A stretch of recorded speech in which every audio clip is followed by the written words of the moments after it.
Assalamualaikum warahmatullahi wabarakatuh. Ketemu lagi dengan Pak Jalil. Bagaimana kabarnya hari ini? Oke, saya yakin semuanya baik-baik saja. Di rumah tetap jaga kesehatan. Pada pertemuan kali ini kita akan belajar materi Quran hadis tentang isi kandungan Quran surat Al-Alaq.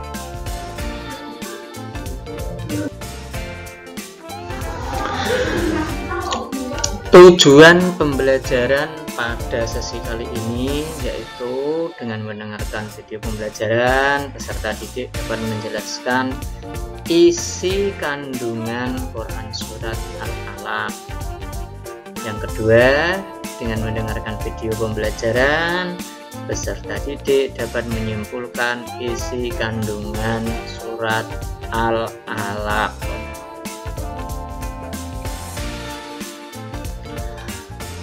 Pada pertemuan sebelumnya kita sudah membaca dan menerjemahkan surah Al-Alaq. Namun pada kali ini kita akan memahami isi kandungan surah Al-Alaq.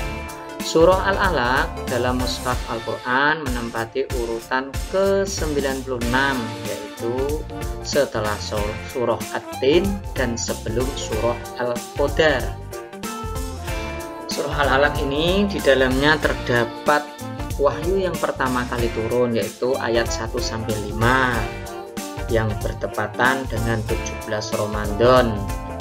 Sehingga pada tanggal 17 Ramadan ini sering kita peringati sebagai nuzulul Quran atau turunnya Al-Quran. Semua ayat yang turun di dalam Al-Quran, khususnya turunnya di Mekah, maka disebut surah Makkiyah. Nah, surah Al-Alaq ini termasuk surah Makkiyah. Nah, nama Al-Alaq ini diambil dari ayat kedua, yang artinya Al-Alaq adalah segumpal darah. Sedangkan jumlah ayat dalam surah Al-Alaq ini ada 19. Sesuai dengan turunnya yang pertama kali, maka ketika Nabi sedang berkholwat di Gua Hira, saya yakin anak-anak sudah pernah mendengar cerita seperti itu ya. Nabi Muhammad tiba-tiba didatangi malaikat Jibril ketika sedang berkholwat, dan datang sambil berkata, "Iqra, bacalah, bacalah." Namun Nabi Muhammad menjawab, "Saya tidak pandai membaca, ma'ana biqori'in." Kemudian malaikat bilang seperti itu lagi, "Iqra, ma'ana biqori'in." Nabi Muhammad menjawab seperti itu lagi sampai 3 kali. Kemudian Nabi Muhammad didekap oleh malaikat Jibril sambil disampaikan kelima ayat tersebut. Setelah kelima ayat tersebut diberikan, kemudian malaikat Jibril menghilang. Akhirnya Nabi Muhammad sendirian ketakutan terus pulang sampai ke rumah diselimuti oleh istrinya Siti Khadijah.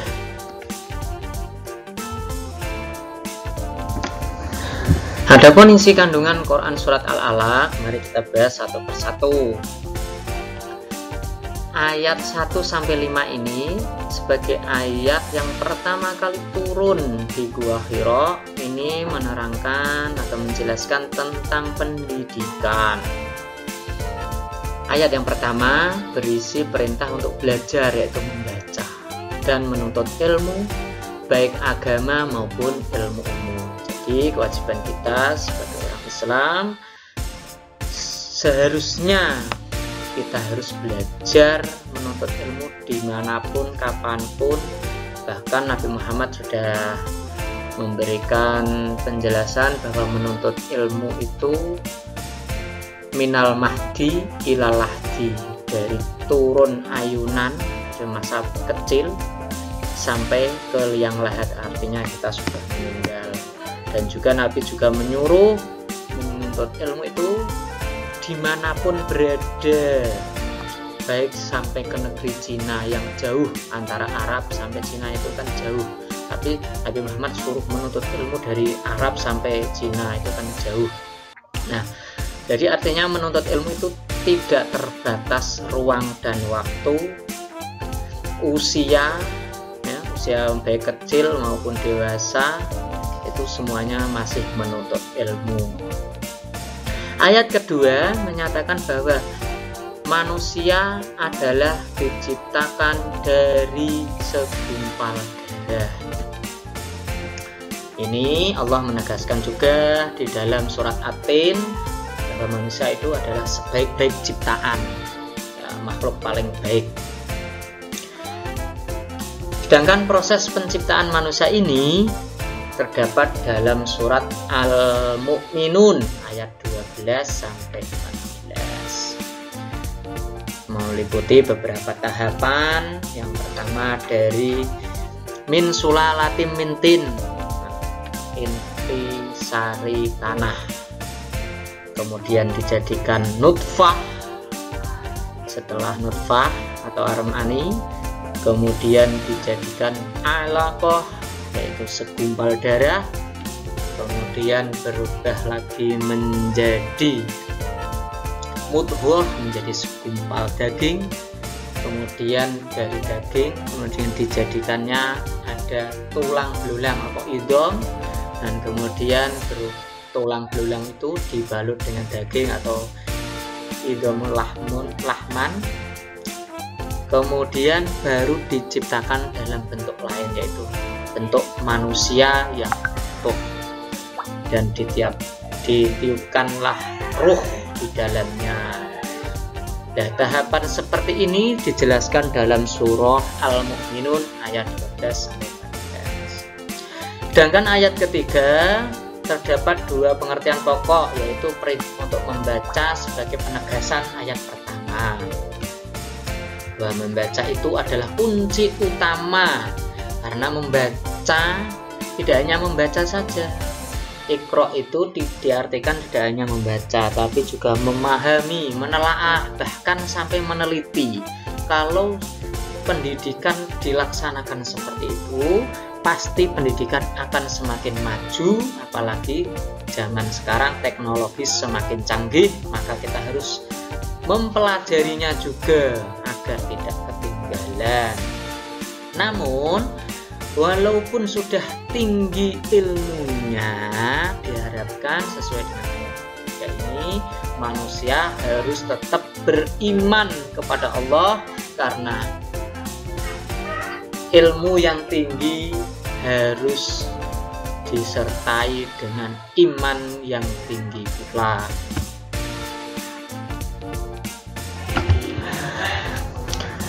Pada ayat keempat, Allah menjelaskan bahwa Dia mengajarkan manusia dengan pena. Maksudnya, pena adalah sebuah alat yang digunakan untuk mencatat segala ilmu pengetahuan. Dengan alat tersebut, sehingga manusia mempunyai dokumen yang bisa diwariskan ke generasi selanjutnya, dapat dipelajari oleh generasi selanjutnya. Maka generasi sekarang sudah seharusnya mempelajari apa yang telah diciptakan generasi terdahulunya dan juga mengembangkannya. Jadi manusia diberi kemampuan akal untuk mempelajari hal-hal yang sebelumnya dan mengembangkannya. Sedangkan ayat kelima, Allah mengajarkan manusia apa yang tidak diketahuinya, karena manusia itu lahir dalam keadaan tidak mengetahui apa-apa. Kemudian Allah memberikan atau menganugerahkan pendengaran, penglihatan, agar manusia itu digunakan untuk belajar dan menuntut ilmu sebanyak-banyaknya, tanpa batas. Namun harus diketahui bahwa di atas langit itu masih ada langit, sehingga orang sepandai-pandainya pasti ada yang lebih pandai lagi, sehingga jangan lupa untuk bersyukur,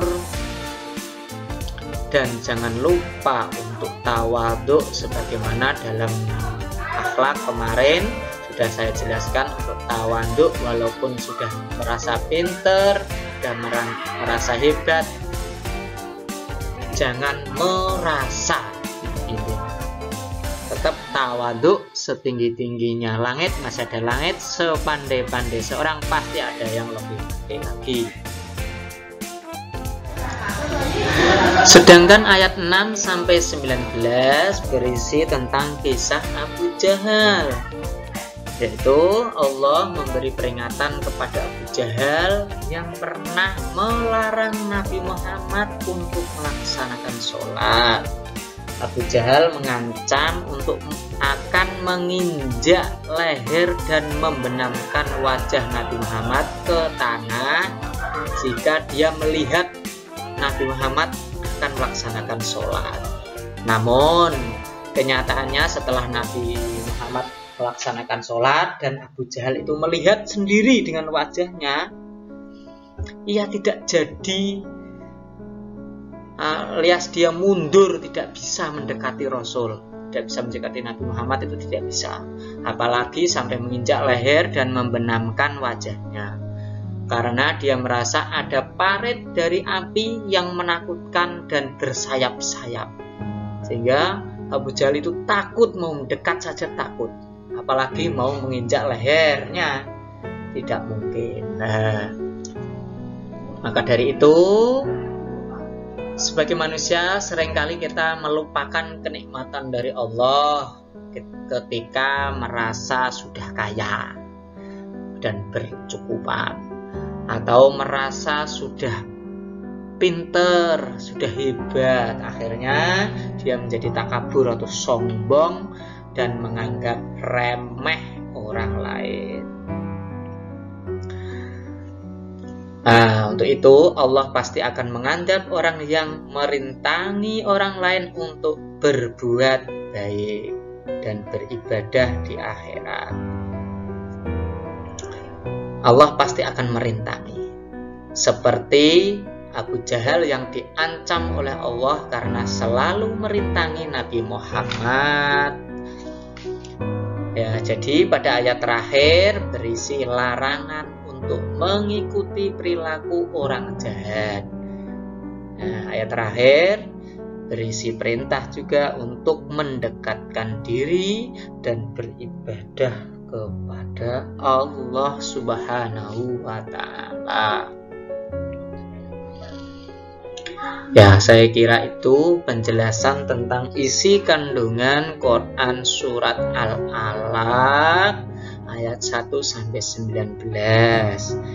Intinya pada ayat terakhir dan berisi perintah mendekatkan diri dan beribadah kepada Allah, dan jangan lupa belajar.